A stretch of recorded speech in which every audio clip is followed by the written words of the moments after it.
Nora Aunor may premonition na mamamaalam na siya. Narito ang pahabilin ni Nora Aunor bago pumanaw.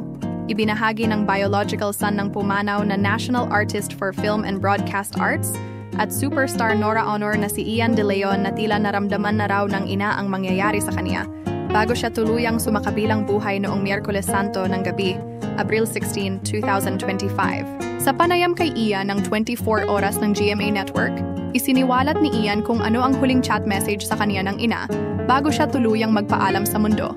Nakiusap daw si Ate Guy na i-kiss at ihug ni Ian ang mga apo niya sa mga anak. Kasabay ng pagsasabing mahal na mahal niya sila.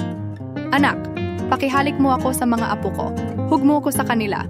Sabihin mo sa kanila na mahal ko sila. Kwento ni Ian. Isinalag naman ito ng aktor at sinabihan ng ina na, "Ma, wag kang ganiyan." Dahil lalabas pa raw silang pamilya para ipagdiwang ang kaniyang kaarawan. Si Ian din ang unang nagkumpirmang sumakabilang buhay na ang kanilang ina. Siya rin ang nagsabing ang cause of death ni Ate Guy ay acute respiratory failure matapos ang operasyon sa puso. Ano sa tingin niyo mga kabayan, naniniwala ba kayo sa premonition?